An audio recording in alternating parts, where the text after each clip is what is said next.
अध्याय 3 मौत की कामनाएं। एवरी ने उसे गंदी नजर से देखा। यह कैसा सवाल है? मुझे तुमसे पूछना चाहिए। दरवाजा लगभग तुरंत खुला और किंग अपने चेहरे पर एक बड़ी मुस्कान के साथ अंदर आया। मुझे पता था कि तुम हमेशा पुरुषों के साथ रहती हो। मुझे नहीं पता कि दादाजी इस पर मुझ पर भरोसा क्यों नहीं करेंगे। तुम क्या बकवास कर रही हो? एवरी ने झपट्टा मारा। मुझे कुछ नहीं पता। मुझे यह भी नहीं पता कि यह बेवकूफ मेरे बिस्तर पर कैसे आया, उसने तर्क दिया। स्मिथ मुस्कुराया और एक शॉट लेने के लिए अपना फोन निकाला। ग्रे नाटक देख रहा था। यह पता लगाने में असमर्थ था कि वास्तव में क्या हो रहा था। एवरी जल्दी से उठ गई। कृपया ऐसा मत करो। मुझे नहीं पता कि यह कैसे हुआ, उसने विनती की और उसके करीब चली गई। स्मिथ ने उपहास किया। बहुत देर हो गई। मैंने इसे पहले ही अपने दादाजी को भेज दिया है। लानत है! एवरी चिल्लाई और फर्श पर गिर पड़ी। वह अपने दिल की धड़कन को रोक नहीं पाई। यह सोचकर कि उसके दादाजी उससे कितने निराश होंगे, वह पागल हो गई। अरे, मैं यहाँ क्या कर रहा हूँ? ग्रे अचानक चिल्लाया। आखिरकार उसकी आवाज पहचान पाया। पहले तो उसे लगा कि वह सपना देख रहा है। उसे नशे में धुत होने की याद आई, लेकिन कुछ और नहीं, और वह सोच रहा था कि क्या हो सकता है। उसने ग्रे की तरफ देखा। अरे, तुम्हें चिल्लाना नहीं चाहिए, तुम भी इसमें फंस गए हो। फिर उसने एवरी की तरफ देखा।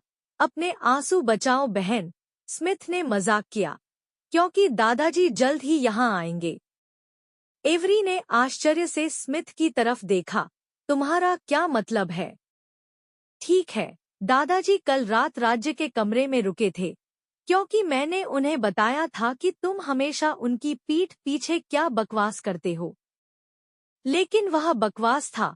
एवरी ने झपट्टा मारा। मैंने ऐसा कभी नहीं किया, और तुम यह जानते हो। ठीक है, स्मिथ ने कंधे उचकाए। शायद और शायद नहीं। ग्रे बिस्तर से उठकर दरवाजे की ओर बढ़ा।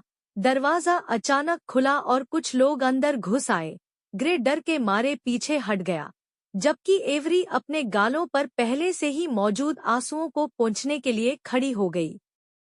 दादाजी, स्मिथ ने धीरे से पुकारा, जब एक बूढ़ा आदमी कमरे के अंदर आया। एवरी को देखते हुए उसके चेहरे पर एक गहरा भाव था। उसने धीरे धीरे ग्रे और उसने जिस तरह के कपड़े पहने हुए थे, उसे देखकर मुंह बनाया। लॉर्ड लूसी ने एवरी की ओर देखा। मैं निराश हूँ, एवरी। नहीं, दादाजी, यह वैसा नहीं है जैसा आप सोच रहे हैं। उसने असहाय होकर विरोध किया। लूसी ने अपना सिर थोड़ा हिलाया। आप नियम जानते हैं, एवरी। फिर भी आपने इसे तोड़ा। 11 ग्रे धीरे धीरे किसी की नजर में आए बिना दरवाजे तक पहुंचने में सफल हो गया था और बाहर निकलने ही वाला था कि लोगों ने उसका रास्ता रोक दिया। तुम्हें क्या लगता है तुम कहाँ जा रहे हो, जवान आदमी? ग्रे लूसी की ओर देखने के लिए मुड़ा, और उसका दिल जोर से धड़कने लगा। उसे कुछ भी समझ में नहीं आया। यह अभी भी उसे एक सपने जैसा लगता है। आज से तुम मेरे दामाद। क्या? क्यों?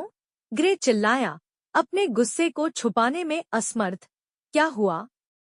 वह कुछ घंटे पहले शराब पी रहा था, लेकिन अचानक वह ससुर बन गया। इसका क्या मतलब है? तुम मेरी पोती के साथ कैसे सो सकते हो, और फिर भी तुम्हें यह कहने की हिम्मत है?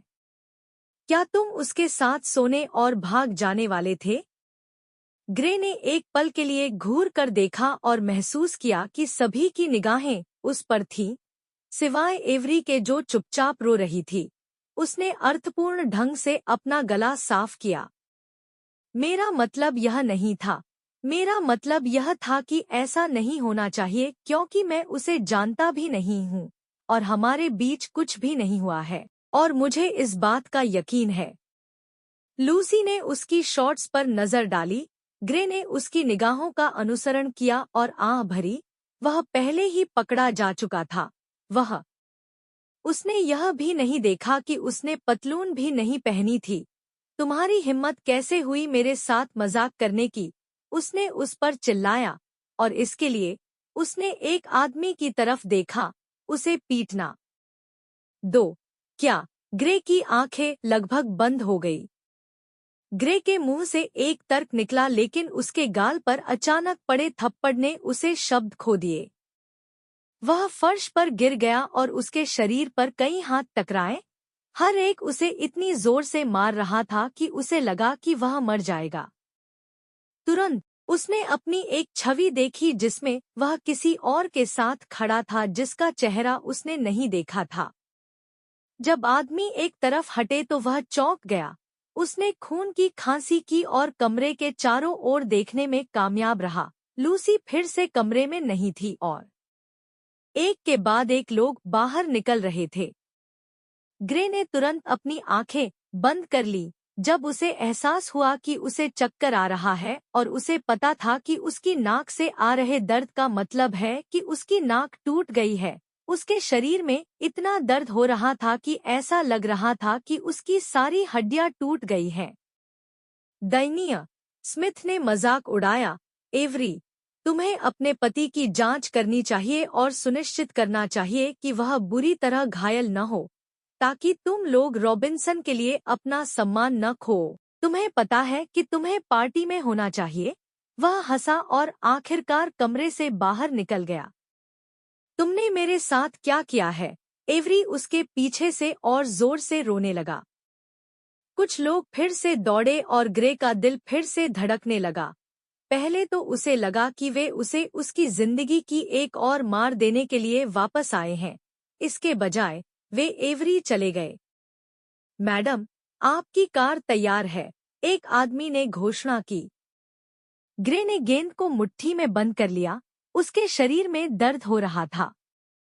एवरी ने उस आदमी को जवाब नहीं दिया और एक पल के लिए रोती रही, फिर आखिरकार खड़ी हो गई। उसने ग्रे की तरफ देखा। मेरी जिंदगी बर्बाद करने के लिए मैं तुमसे बहुत नफरत करती हूँ। उसने एक कदम बढ़ाया और रुक गई। मेरा एक आदमी तुम्हें घर ले जाएगा। वह कल सुबह तुम्हारे घर पर होगा ताकि हम कल सुबह पार्टी में जा सकें। तुम्हें चेकअप के लिए अस्पताल भी जाना चाहिए। अगर तुम पार्टी में नहीं आई तो मेरे दादा तुम्हें मार देंगे। यह कहकर वह एक को छोड़कर कुछ पुरुषों के साथ कमरे से बाहर चली गई। ग्रे ने एक और आदमी के लिए अपनी आंखें बंद कर ली। पल वह उठना भी नहीं चाहता था, लेकिन उसे पता था कि उसे उठना ही होगा। वह सच में बहुत चोटिल था और शायद उसे अस्पताल जाना पड़ेगा। कमरे में मौजूद आदमी ने उसे जल्दी नहीं उठाया, जिससे वह खुश था। ग्रे धीरे से खड़ा हुआ, लेकिन उसने और खून खांसा। शायद उसके अंदर कुछ और टूट गया था। उसका दिल पहले ही टूट चुका था, लेकिन उसे पता था कि उसके साथ कुछ और हुआ है। शायद वह मरने वाला था। शायद उसे उठना ही चाहिए। वह वैसे भी तंग आ चुका था।